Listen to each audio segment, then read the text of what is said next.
What's going on, everyone? Coach D here, the Shift Method. Hope all of you are having a wonderful day. We're here in beautiful sunny South Florida in Boca Raton at Johnny O's Gymnasium. And today we're gonna be talking about the deadlift, the ins and outs of it, some cues and critiques of the form and the muscles worked, as well as how you can kind of set yourself up to do it or how to teach it to a client. So let's go ahead and jump right into it. So, main things that we're looking at with the deadlift. The first thing I always try and teach people, and it also goes with kind of the most common mistake I notice, is distinguishing between a squat and a deadlift. A squat, generally, your knees and hips are gonna have the same amount of bend in them, meaning that when I go down into a squat, my chest stays relatively upright and my knees and hips have roughly the same amount of flexion and extension as they go through. The deadlift, on the other hand, is what we call a hinge, meaning that there's less bend in the knee and more so the hips are going back and the chest is coming forward. So my end position for the deadlift looks something like this versus where my squat looks something like this. So distinguishing between those two things is the first thing you want to get out of the way with your client or as you're working through it yourself and analyzing your own form. There's also to note that there's a couple of different versions of the deadlift. Today we're going to be focusing on the conventional deadlift, the sumo, RDL, or some other variations that you can try and think of, but for sake of time and for this video, we're just going to be going over the basics of the conventional deadlift. Now, as I mentioned, the deadlift is a hinge-based exercise, really good for the lower body, but just like the back squat, you are working other muscles as well. Of course, the primary mover in the deadlift is going to be your glute max, right? Big hip extensor, along with some accessory muscles like the hamstrings, a little bit of the quads, the abductors, the adductors of the hips, but you're also getting some isometric work from your deep core muscles, your erectors of your spine, right? Those strong lower back muscles, as well as the lats and the traps to kind of set your back in place so you can have a good, strong position as you're going through the deadlift. So how do we perform the deadlift? So some common cues that you want to think about are making sure that you get your feet in a good position. For that, I usually tell people as a starting point that you want to have your feet roughly shoulder width apart or get them in a position where you feel comfortable doing a vertical jump because it is somewhat of a similar movement. So for that, most people end up around shoulder width apart and your toes can be either relatively straight ahead or again 10 to 30 degrees of external rotation out to the side. From there, the biggest thing that I'm going to tell people is you want to make sure that the bar is right around the middle of your foot. Again, the knot of your shoelace is just like the squat. So that way when they walk up to the bar, it's nice and over the middle of their foot. They have about 1 inch of space between themselves and the bar, and then they can get themselves set up. From there, they're going to make sure that they get their back relatively flat, shoulders back, and that their hips are behind them and their chest is forward. Notice how, again, I'm not in a squat position, I'm here with my hips back and my chest forward so that I'm ready to initiate my deadlift. Okay, so now we're actually gonna get the bar set up and kind of drill those cues home. So let's get to it.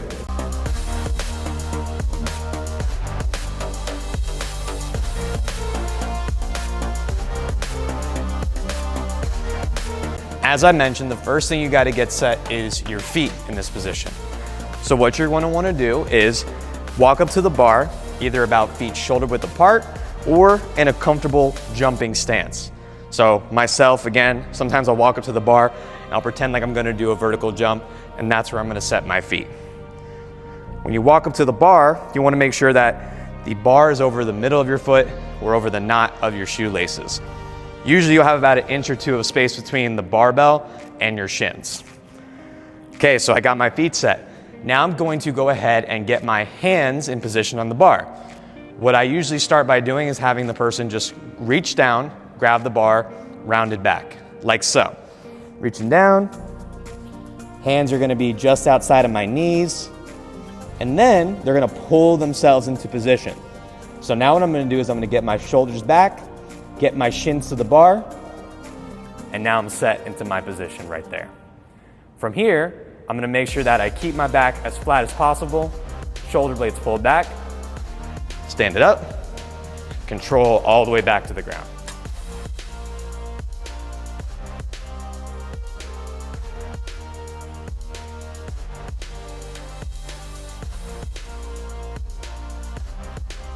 When you get yourself set, so over the knot of your shoelaces, you're ready to go, do not kick the bar away from you. What I mean by that is sometimes people will go to grab their bar, they're all set, they'll bring their shins to the bar, and then it rolls away from them. You wanna make sure that when you start, the bar shouldn't really move at all from position. And if you're using the camera, you can see it by watching if the plates roll as you set up. Shouldn't really be any movement at all.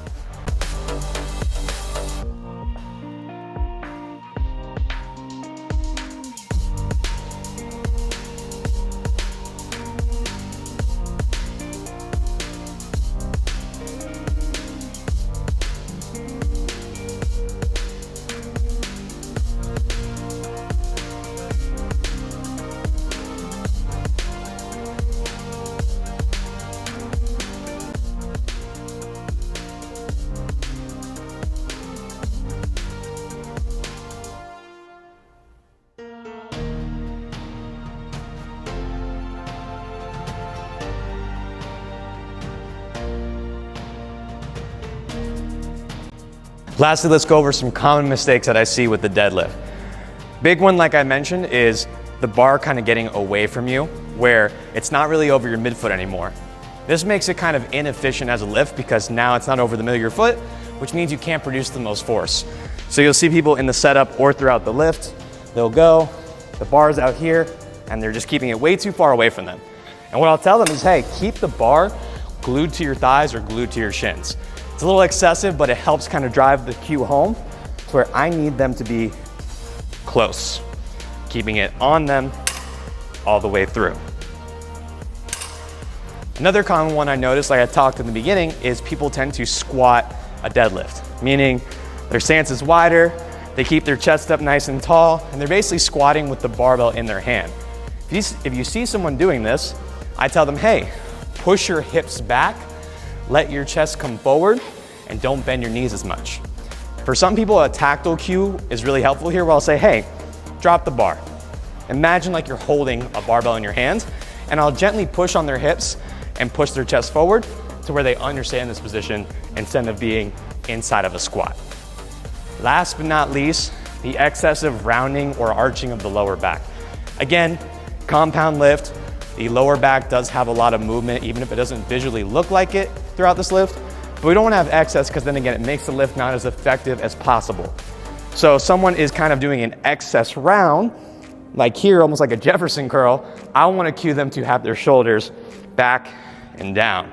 You can even tell them to break the bar in half to really activate their lats. If they're doing excess arching of the lower back, sometimes I'll tell them, hey, keep the stomach tight. When you're coming to the top, push your hips forward. Don't extend your back up, push the hips through at the top of the lift, and that usually cleans it up pretty well. And that's it. I hope y'all were able to take away some pointers, some cues for yourself or for a client, again, on how to set up or execute the deadlift. Really appreciate y'all's time and for tuning in today. Again, if you like this video, be sure to like, comment, share, or subscribe. Any of that is really helpful for the channel, and I look forward to seeing y'all in the next one. Have a great day.